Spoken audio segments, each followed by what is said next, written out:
नाम है महेश पौरवाल। मैथपुर में आपका स्वागत है। आज से हम साइंस की क्लास स्टार्ट करने जा रहे हैं। तो हम शुरू से लास्ट तक पूरा साइंस में बायोलॉजी जितना भी उसका सिलेबस है पूरा से शुरू से लास्ट तक आपको पढ़ाया जाएगा, जिसके अंतर्गत जो भी बायोलॉजी के अंतर्गत आता है, जैसे हमारे शरीर के जो बॉडी पार्ट्स होते हैं, हमारा लीवर होता है, जैसे हमारे जो ग्रंथि होती है उनसे कौन सा हार्मोन सेक्रेट होता है, जो हमारे अंदर कितनी बोन्स होती है, बच्चों में कितनी बोन्स होती है, जो डेवलप होकर कितनी बोन्स हो जाती है हमारे शरीर के अंतर्गत। ठीक है, इसके बारे में पूरा पढ़ेंगे। और पहले हम थ्योरी पूरा डिटेल में पढ़ेंगे, उसके जस्ट बाद हम पूरा ऑब्जेक्टिव लगाएंगे। जो थ्योरी से जितने भी क्वेश्चन इतनी कैसे पढ़ें, इसको कैसे याद करें, आज से आप रटना छोड़ दीजिए।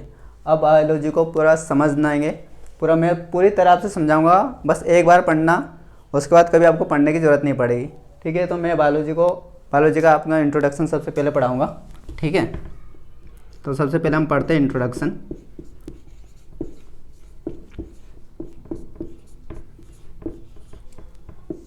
बायोलॉजी का इंट्रोडक्शन पढ़ेंगे सबसे पहले हम।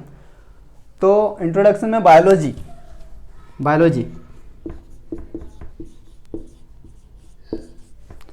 हमने शब्द देखा कि इसमें दो शब्द मिलकर बना होता है, बायो और लॉजी। इसमें बायो का अर्थ क्या होता है और लॉजी का अर्थ क्या होता है। तो बायो का अर्थ होता है हमारा लिविंग, ठीक है, और लॉजी का मतलब होता है स्टडी करना।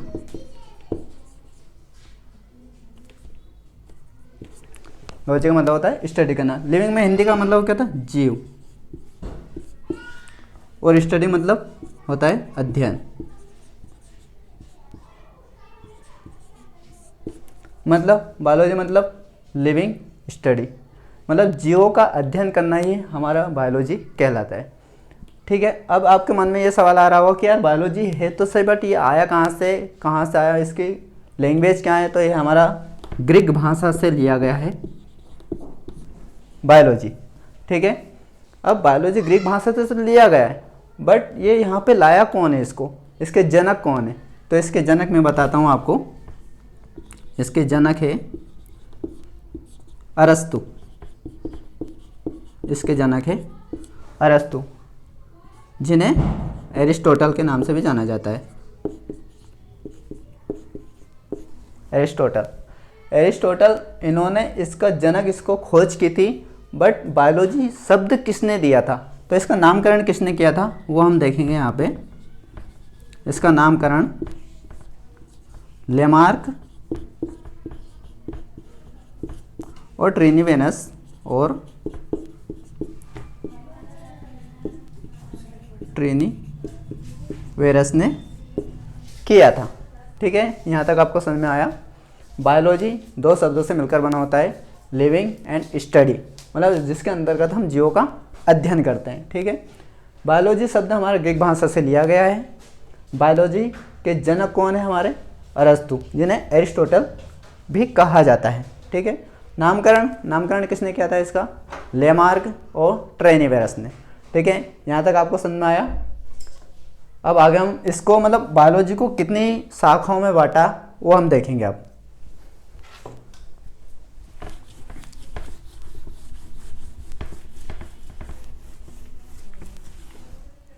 और वीडियो अच्छा लगे तो यार प्लीज़ लाइक करना, कमेंट करना और शेयर जरूर करना और सब्सक्राइब करना ना भूलें, क्योंकि अगली वीडियो जैसे ही आएगी आपके पास नोटिफिकेशन आ जाएगा।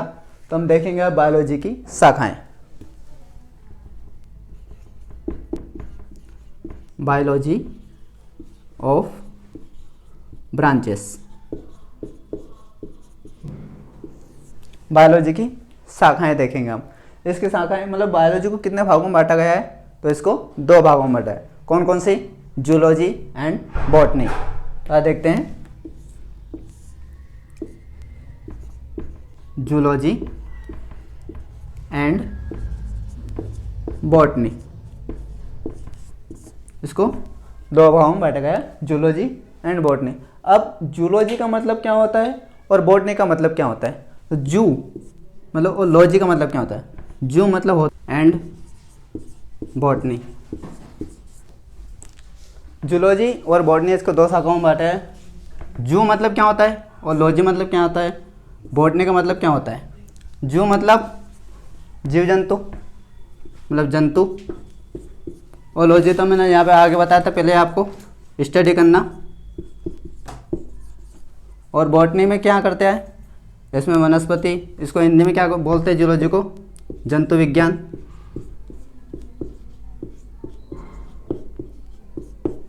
और बॉटनी को हम हिंदी में क्या बोलते हैं, वनस्पति विज्ञान।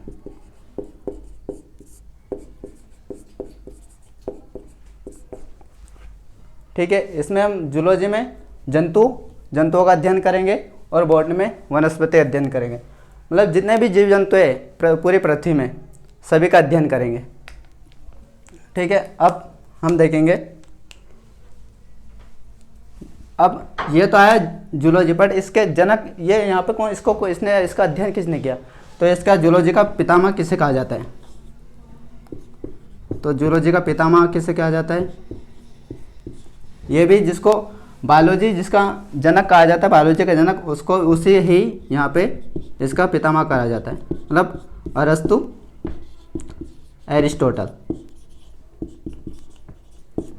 एरिस्टोटल को ही जंतु विज्ञान का जनक कहा जाता है। ठीक है, और इन्होंने एक बुक लिखी है जिसमें सभी प्राणी जात का पूर्ण तरह उसका वर्गीकरण किया है। तो इसकी बुक है हिस्टोरिया एनिमेलिया, हिस्टोरिया एनिमेलिया। ठीक है, यहाँ तक आपको समझ में आया। अब अगले देखते हैं बॉटनी को। हम बॉटनी के बारे में, बॉटनी को वनस्पति विज्ञान कहा जाता है जिसमें सभी पादपों का अध्ययन किया जाता है। लगभग 500 प्रजाति का इसमें अध्ययन किया जाता है। इसका जनक किसे कहा जाता है, बॉटनी का जनक किसे कहा जाता है, बॉटनी का जनक कहा जाता है, यहाँ पे लिख देता हूँ मैं इधर, थियोफ्रेस्टस को, थियोफ्रेस्टस को इसका जनक कहा जाता है। इन्होंने भी, जैसे अरस्तु ने एक बुक लिखी हिस्टोरिया एनिमेलिया, इसी प्रकार थियोफ्रेस्टस ने भी एक बुक लिखी है, उसका नाम है, यहाँ पे ठीक से दिख नहीं रहा, मैं यहाँ पे लिख देता हूँ, रुकना,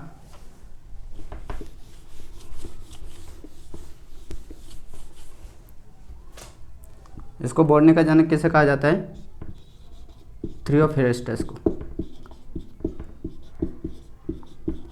ठीक है, इन्होंने बुक लिखी हिस्टोरिया प्लांटेरम। ठीक है, आया समझ में यहाँ तक। जूलॉजी का पितामह किसे कहा जाता है, अरस्तु को, जिन्होंने हिस्टोरिया एनिमेलिया बुक लिखी है।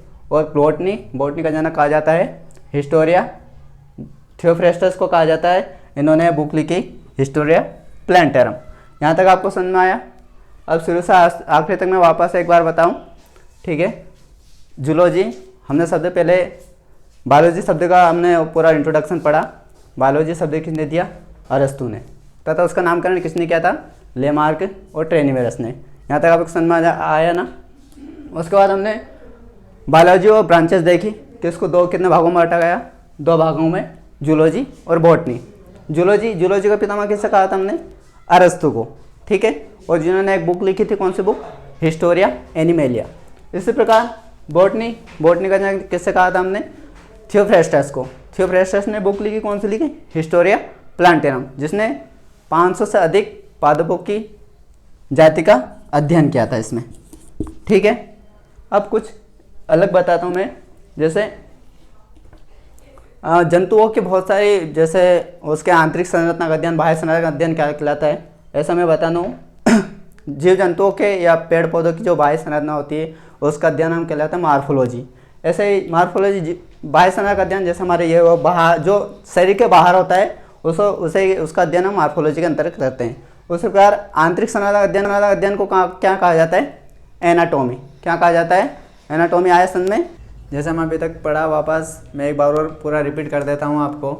इंट्रोडक्शन ऑफ बायोलॉजी हमने भी पढ़ा था, जिसमें देखा था बायोलॉजी किस भाषा से लिया गया है, इसके जनक कौन है, बायोलॉजी को कितने भागों में बांटा गया है, मैंने बताया था जूलॉजी और बॉटनी, ये सब मैंने आपको बता दिया। अब आगे हम पढ़ेंगे सेल कितने प्रकार की होती है। पहले वह सेल के बारे में पूरा डिटेल पढ़ लेते हैं थोड़ा। कि सेल कहाँ से हमारे शरीर में, इसका क्या कार्य है, ठीक है, पढ़ेंगे सेल। सेल मीन्स कोशिका।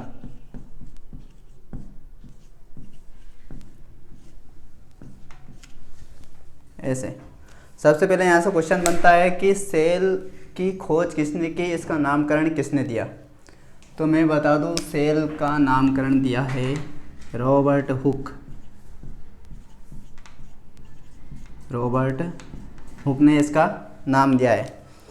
और एक और नोट डाउन करके लिखना, इम्पोर्टेंट क्वेश्चन है कि सेल जो होती है वो हमारे जीवन की संरचनात्मक एंड कार्यात्मक इकाई होती है। सेल हमारे जीवन की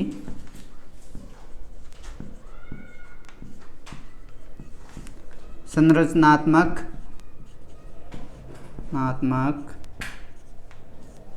एवं कार्यात्मक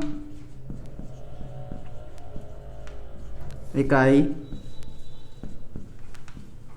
होती है। ठीक है, सबसे इम्पोर्टेंट क्वेश्चन है, परीक्षा में एग्जाम में कितनी बार पूछा गया है कि हमारे जीवन की संरचनात्मक एंड कार्यात्मक इकाई कौन सी है। तो हमारा आंसर क्या होगा, सेल। ठीक है, अब सेल, बहुत सारी ऐसे सेल मिलकर क्या निर्माण करती है, फिर उससे क्या निर्माण होता है, ये हम अब पढ़ेंगे।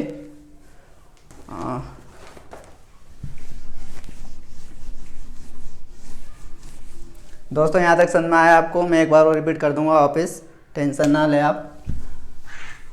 अब ऐसे बहुत सारी सेल मिलकर टिश्यू का निर्माण करती है। बहुत सारे सेल मिलकर, मतलब ये एग्जाम में पूछा गया क्वेश्चन है कि कोशिकाओं के समूह को क्या कहा जाता है। तो हमारा आंसर क्या होगा, टिश्यू। टिश्यू से क्या बनता है, ऑर्गन। ठीक है, टिश्यू से बनता है ऑर्गन। सेल को हिंदी में क्या बोलते हैं, कोशिका। टिश्यू को उत्तक, ऑर्गन को अंग। जिस प्रकार बहुत सारे सेल मिलकर टिश्यू का निर्माण करती है, ऐसे ही टिश्यू बहुत सारे मिलकर ऑर्गन का निर्माण करते हैं। ऑर्गन से बनता है ऑर्गन सिस्टम, जिसे हिंदी में बोलते हैं अंग तंत्र। ठीक है, ऑर्गन सिस्टम में कौन क्या क्या हो मैं बता दूं, जैसे रेस्पिरेटरी सिस्टम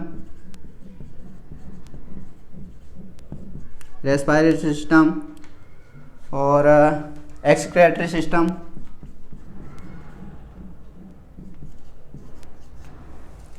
श्वसन तंत्र, उत्सर्जन तंत्र, और कौन से, या भी, और इनको हम आगे चल के पूरे डिटेल में पढ़ेंगे। ठीक है, और ऑर्गन सिस्टम से बनता है ऑर्गेनिज्म,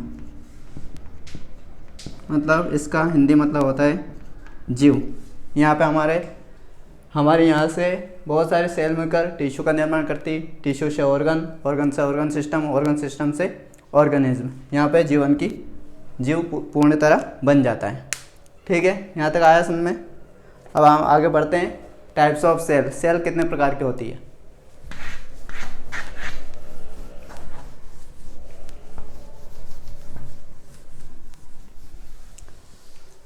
सेल दो प्रकार की होती है, प्रोकैरियोटिक एंड यूकैरियोटिक। कोशिका,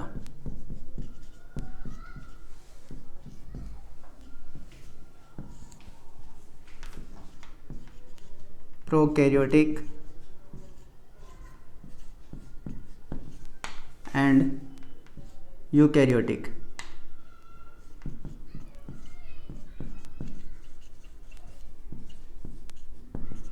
प्रोकैरियोटिक एंड यूकैरियोटिक। अब आप सोच रहे होंगे सर इनका हिंदी नाम क्या है। इनका हिंदी नाम कुछ भी नहीं है, इनका यही है इनका नाम। अभी मैं ज़्यादा ज़्यादा इनको हिंदी में लिख सकता हूँ।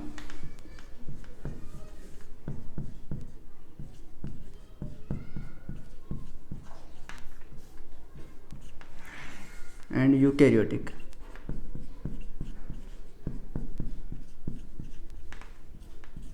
आया यहाँ तक समझ में आपको। Prokaryotic and eukaryotic. प्रोकैरियोटिक का मतलब क्या होता है, यूकैरियोटिक का मतलब क्या होता है, ये हम पूरा भी डिटेल से पढ़ेंगे। प्रोकैरियोटिक मतलब प्रो मतलब होता है प्राचीन, और कैरियोटिक का मतलब होता है केंद्रक, न्यूक्लियस।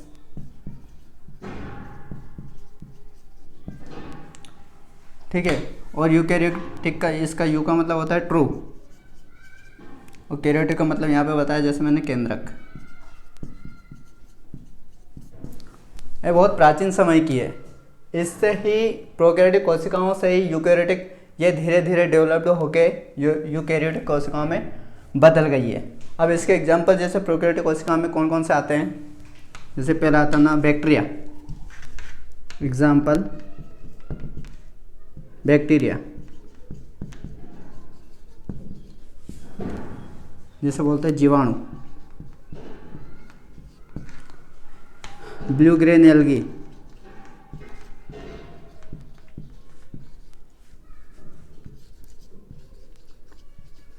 नील हरित शैवाल बोलते हैं, जैसे हिंदी में हम नील हरित शैवाल, ये इसके एग्जाम्पल हो गए। ब्लू ग्रेन एल्गी को एक और नाम बोला जाता है इसका cyanobacteria.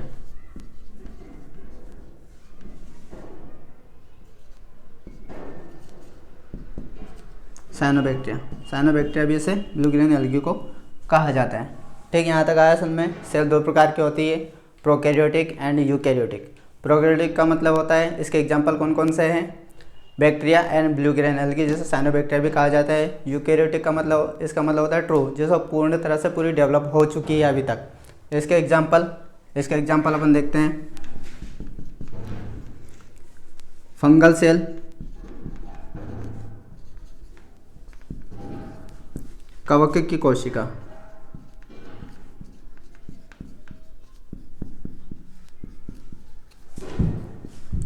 Algal cell,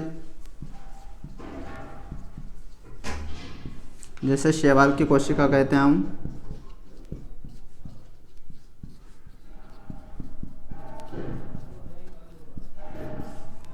and plant cell, जिसे पादप या पेड़ पौधे बोल सकते हैं, पादप की कोशिका। और एनिमल सेल, जंतु कोशिका।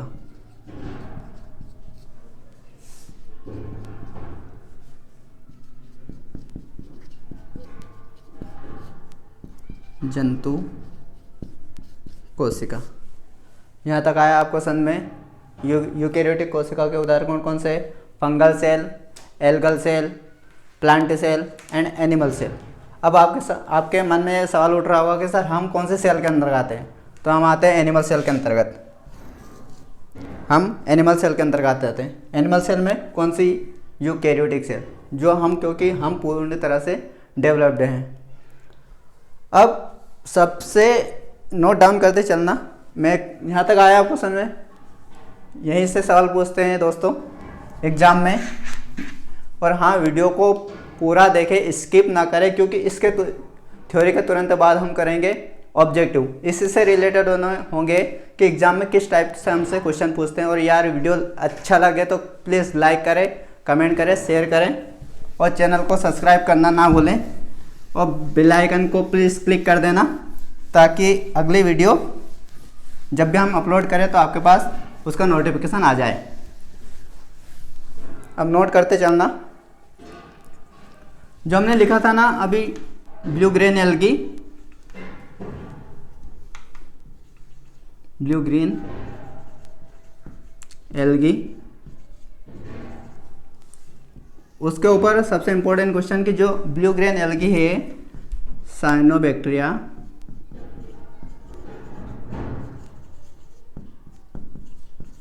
साइनोबैक्टीरिया को बैक्टीरिया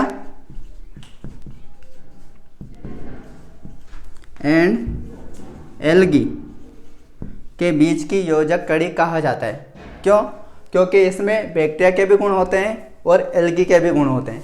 ठीक है, इसलिए इसे इनके बीच की योजक कड़ी कहा जाता है। और बहुत सारी योजक कड़ी जो आगे चलकर मैं आपको बताऊंगा, ठीक है। और एक नोट करके लिखना आप कि इस धरती पर सबसे पहले किस जीव की उत्पत्ति हुई है, ये लिखना। कितनी बार एग्जाम में पूछा गया है क्वेश्चन, इस धरती पर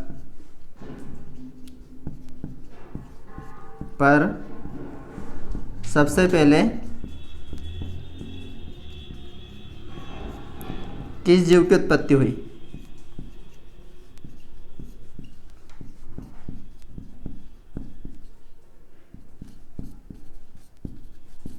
तो हमारा आंसर क्या रहेगा दोस्तों, बैक्टीरिया, जीवाणु।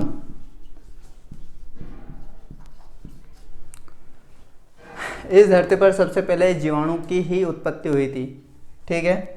अब हम पढ़ेंगे टाइप्स ऑफ ऑर्गेनिज्म, जीवों के प्रकार। ये कितने प्रकार के होते हैं। अब यहाँ तक आपको समझ में आया, मैं एक बार पूरा रिपीट कर देता हूँ कि हमने अभी तक क्या क्या पढ़ा है, और वीडियो को स्किप ना करें। इसके जस्ट बाद थ्योरी के तुरंत बाद हम अभी ऑब्जेक्टिव करेंगे कि इससे किस टाइप से क्वेश्चन बनते हैं जो एग्जाम में बार बार पूछे जाते हैं। अभी तक हमने पढ़ा इंट्रोडक्शन ऑफ बायोलॉजी, बायोलॉजी का इंट्रोडक्शन पढ़ा, तो उसमें क्या क्या होता है, इसके जनक कौन है, इसको कितने शाखाओं में बांटा गया है, जूलॉजी और बॉटनी, इसके जनक कौन है, जूलॉजी के अरस्तु और बॉटनी के किसको बताया था, थियोफ्रेस्टस को। फिर हमने उसके अंतर्गत बताया था सेल क्या होती है, जो हमारे जीवन की संरचनात्मक एंड कार्यात्मक इकाई होती है, ठीक है। कोशिका की खोज किसने की थी, रॉबर्ट हुक ने। कोशिका कितने प्रकार की होती है, अभी हमने बताया, प्रोकैरियोटिक एंड यूकैरियोटिक। प्रोकैरियोटिक के एग्जाम्पल कौन कौन से बताए थे मैंने आपको, जीवाणु और साइनोबैक्टीरिया, जिसे ब्लू ग्रेन एल्गी भी हम कहते हैं। उसके बाद यूकैरियोटिक कोशिका के बारे में बताया था। यूकैरियोटिक कोशिका के अंदर कौन कौन से एग्जाम्पल बताए थे मैंने आपको, plant cell, animal cell, fungal cell और एल्गल सेल, ठीक है। यहाँ तक आपको समझ में आया। उसके बाद बताया कि जो ब्लू ग्रेन एल्गी साइनोबैक्टीरिया होता है, नील हरित शैवाल, मैं हिंदी में लिख देता हूँ इसको, नील हरित शैवाल लिख लेना। कि फंगी को क्या बोलते हैं हिंदी में, फंगी को हिंदी में क्या बोलते हैं, फंगी को हिंदी में क्या बोलते हैं, कवक, ठीक है। एल्गी को क्या बोलते हैं हिंदी में, शैवाल। बैक्टीरिया को हिंदी में क्या बोलते हैं, जीवाणु। और ब्लू ग्रेन एल्गी का मैंने लिख दिया यहाँ पे, नील हरित शैवाल। अब हम पढ़ेंगे टाइप्स ऑफ ऑर्गेनिज्म, ठीक है। यहाँ तक आपको समझ में आया ना दोस्तों।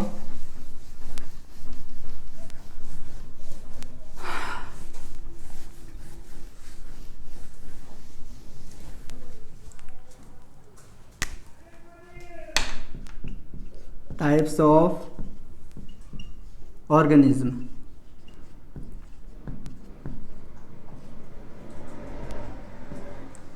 जीवों के प्रकार।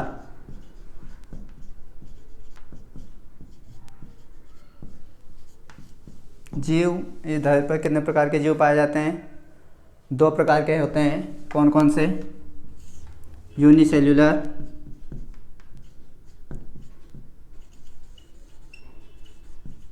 एंड मल्टीसेल्यूलर,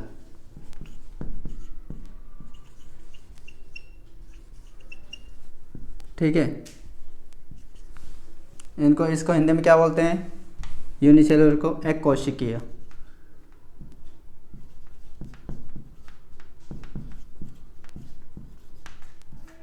और मल्टीसेल्यूलर मतलब बहुकोशिकीय, ठीक है, बहुकोशिकीय। अब एक कोशिकीय किसे कहते हैं, बहुकोशिकीय किसे कहते हैं। एक कोशिकीय मतलब जिनका शरीर एक सेल से मिलकर बना होता है, जिन जीवों का शरीर एक सेल से मिलकर बना होता है उन्हें ये एक कोशिकीय कहते हैं। जिन जीवों का शरीर बहुत सारी कोशिकाओं से मिलकर बना होता है उन्हें मल्टीसेल्यूलर कहते हैं। एक कोशिकीय में कौन कौन से जीव जंतु आते हैं ये देखते हैं हम। तो इसके एग्जाम्पल, बैक्टीरिया, जीवाणु। दूसरे नंबर पर ब्लू ग्रीन एल्गी,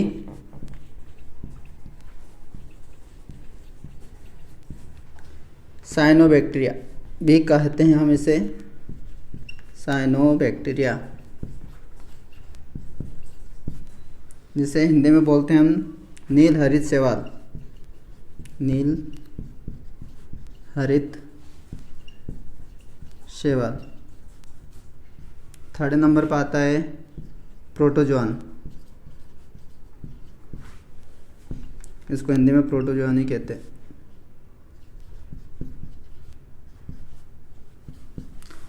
प्रोटोजोआन अधिकतर जलीय होते हैं, ये बहुत ही सूक्ष्म होते हैं, इसलिए हम इनको देखने के लिए माइक्रोस्कोप की ज़रूरत पड़ती है हमको देखने के लिए, अधिकतर जलीय होते हैं। ठीक है, अब मल्टी सेलुलर के एग्जांपल देखते हैं हम।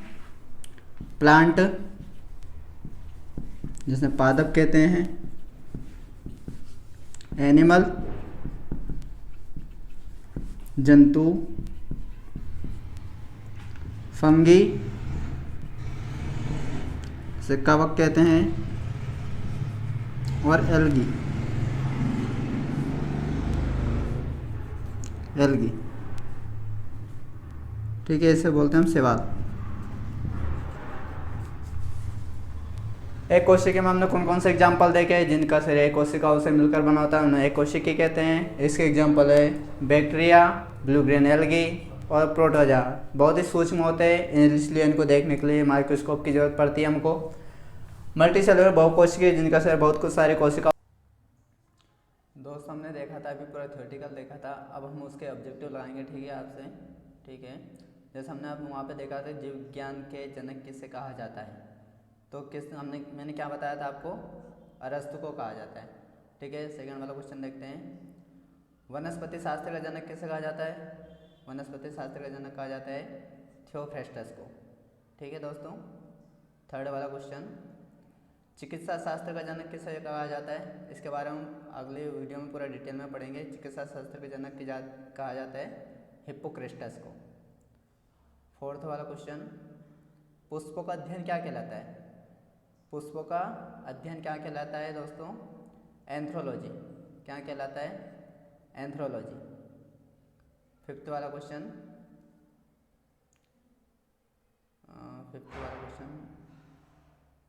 वनस्पति संवर्धन, वनस्पति संवर्धन से संबंधित विज्ञान की शाखा को क्या कहा जाता है, तो उसको हम कहेंगे हॉर्टिकल्चर। क्या कहेंगे दोस्तों, हॉर्टिकल्चर।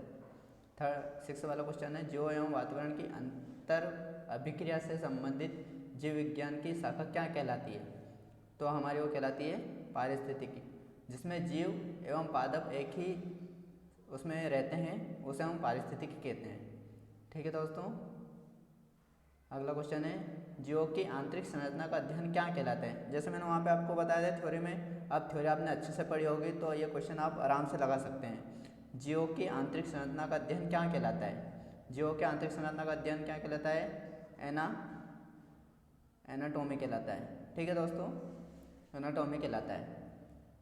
अगला क्वेश्चन, चिकित्सा शास्त्र के विद्यार्थियों की शपथ किससे दिलाई जाती है, जैसे मैंने वहाँ पे अभी आपने क्वेश्चन किया कि चिकित्सा शास्त्र का जनक किससे कहा जाता है, क्वेश्चन कैसे भी घुमा फिरा के वो पूछ सकता है। जैसे यहाँ पे पूछा अब चिकित्सा शास्त्र के विद्यार्थियों को किसकी शपथ दिलाई जाती है, तो आंसर तो हमारा फिर भी वही रहेगा, हिप्पोक्रेटस।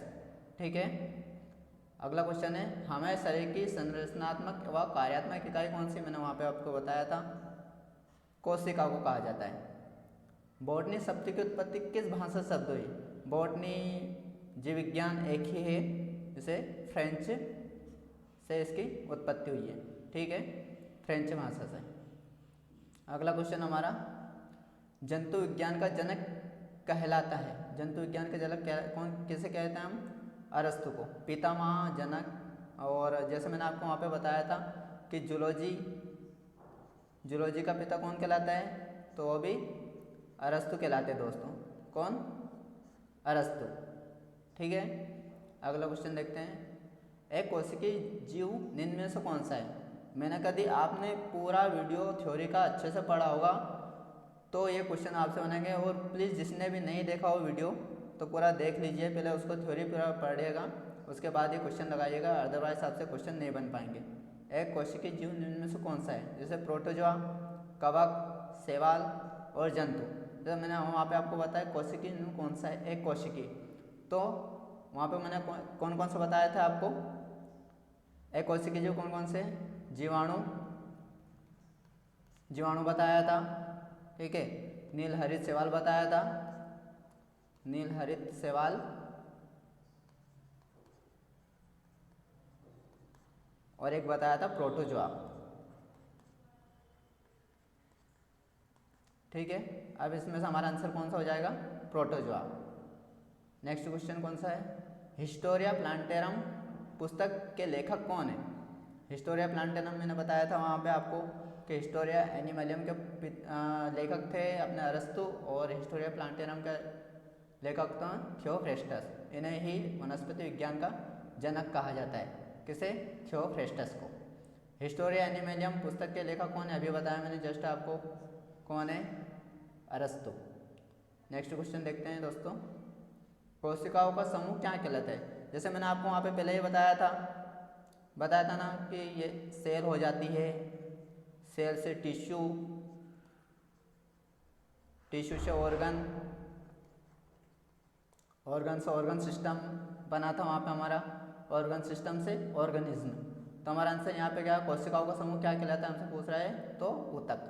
बहुत सारी कोशिकाएं मिलकर ऊतक का निर्माण करती है। नेक्स्ट क्वेश्चन देखते हैं, निम्न में से कौन सा बहुकोशिकीय प्राणी? अभी मैंने जस्ट ऊपर बताया कौन कौन से एक कोशिकीय जो जीवाणु है, नील हरित शैवाल है, प्रोटोजोआ। तो मतलब हमारा आंसर कौन सा हुआ? कवक, जिसे एल्गी कहा जाता है, फंगी, सॉरी।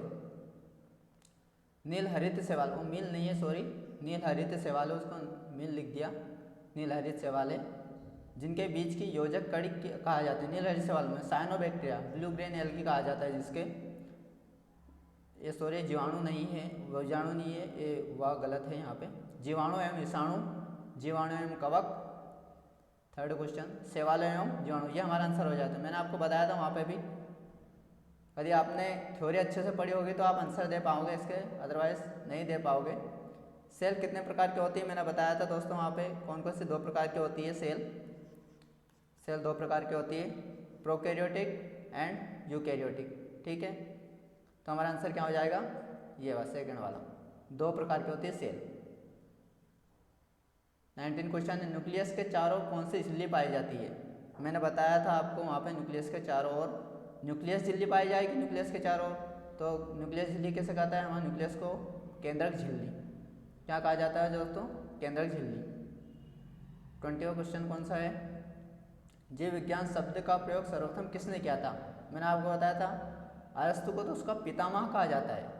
उसका शब्द का प्रयोग सर्वप्रथम किसने किया था? लेमार्क एवं ट्रेनीवेरस ने। किसने करा था दोस्तों? लेमार्क और ट्रेनीवेरस ने। नेक्स्ट क्वेश्चन कौन सा है? वनस्पति विज्ञान की महाशाखा जिसमें शैवालों का अध्ययन किया जाता है क्या कहलाता है? तो हमारा ये क्या कहलाता है दोस्तों? फाइकोलॉजी। फाइकोलॉजी कहलाता है, शैवालों का अध्ययन। वह विज्ञान की महाशाखा संबंध जीवधारियों के अध्ययन से होता है क्या कहलाता है? जिसमें जीव रहते हैं उसे क्या कहलाते हैं? तो जीव विज्ञान कहलाएगा, जैसे ये, क्योंकि उसके बारे में हम पूरे उसके बारे में तो पढ़ रहे हैं हम, ठीक है। नेक्स्ट क्वेश्चन, फूलों के संवर्धन, फूलों के संवर्धन के विज्ञान को क्या कहा जाता है? फूलों के संवर्धन को फ्लोरिकल्चर, फ्लोरिकल्चर कहा जाता है। नेक्स्ट क्वेश्चन देखते हैं हम, फाइकोलॉजी। फाइकोलॉजी में किसका अध्ययन किया जाता है? वह वापस एक बार रिपीट हो गया, फाइकोलॉजी में शैवालों का अध्ययन किया जाता है। और ऊपर वाला कौन सा क्वेश्चन था देख लेते एक बार ओपन।